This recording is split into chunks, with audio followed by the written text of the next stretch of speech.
A 25% tariff on all cars that are not made in the United States. If they're made in the United States, there's absolutely no tariff. A 25% tariff on imported automobiles, announced by Donald Trump, is already triggering an unprecedented diplomatic and economic storm.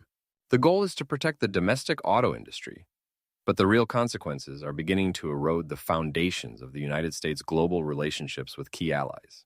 Germany, one of the largest car exporters to the U.S., immediately responded with sharp criticism, pointing to a potential price increase on German vehicles in the U.S., ranging from $5,000 to $7,000. With nearly 3 million cars exported annually, Trump's move threatens $35 billion in exports and could mark the beginning of a full-scale trade war between Washington and Brussels. German Chancellor Olaf Scholz did not hold back his emotions, stating that such a policy would only result in losses on both sides. Automotive giants such as BMW, Audi, and Mercedes-Benz will come under immense pressure, either to shift production to the U.S.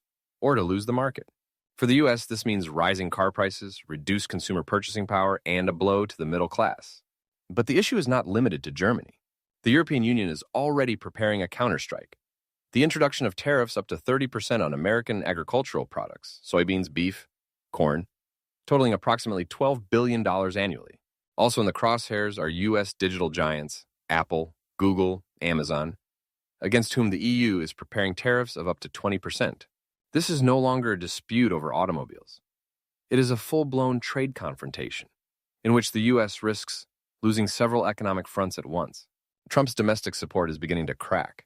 In Florida and Wisconsin, key states for the Republican Party, Republicans are losing ground while Democrats are gaining popularity. Discontent is growing not only among ordinary citizens suffering from rising prices, but also within the business community and even inside Congress itself. Trump risks political defeat amid increasing economic instability. Meanwhile, Japan has delivered one of the most unexpected blows to the United States. In response to U.S. tariffs on Japanese electric vehicles, Tokyo began a massive sell-off of American government bonds, a critical asset underpinning the financing of U.S. debt. In recent months, Japan has offloaded tens of billions of dollars in bonds. This is not merely a desperate move, it is a financial attack. The United States has depended for years on Japanese investments in its public debt, and now Washington finds itself under serious pressure.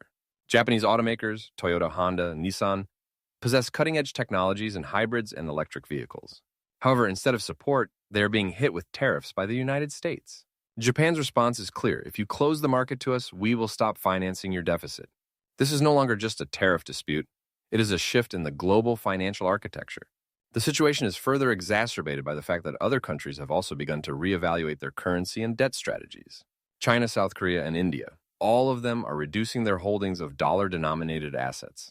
If this trend continues, the dollar may lose its status as the world's global reserve currency. Among U.S. allies, anxiety is growing. Germany is considering withdrawing from a deal worth $8.4 billion to purchase F-35 fighter jets, the latest generation of American aircraft. The reason is a built-in kill switch that allows the United States to remotely disable the aircraft in case of conflict. Canada and Portugal are also suspending participation in the program. The European Union is striving for autonomy in developing its own projects. The Future Combat Air System and the Global Combat Air Program. Europe is signaling it's time to defend itself independently. While American military technology is losing trust, major European companies are beginning to reorient toward the defense sector. Volkswagen is considering the possibility of producing military equipment. The reality is this. If the United States continues to apply pressure through tariffs and sanctions, Europe will seek independence not only in politics but also in industry. Against this backdrop, Canada is stepping away from its traditional alliance. Directly accusing the United States of attempting domination, Prime Minister Mark Carney blamed Trump for undermining Canadian sovereignty. Canada's response, a boycott of American goods, a pivot toward the European Union in Asia, and cultural isolation. The European Union, in turn, is strengthening its ties with Canada. In 2025, Canada was granted the status of main partner at Europe's largest industrial fair in Hanover. Mexico has also not remained on the sidelines. President Claudia Sheinbaum is acting quietly but effectively. After the United States imposed tariffs in March 2025, Mexico prepared targeted retaliatory measures. The total volume of trade between the United States and Mexico is $800 billion, and if the conflict spirals out of control, it could amount to the collapse of the entire economic architecture of North America. Markets are reacting sharply.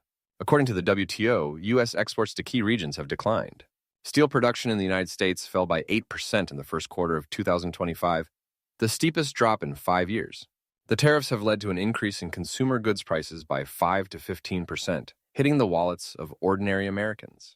JP Morgan and Goldman Sachs are recording the largest stock market drop in the past 6 months.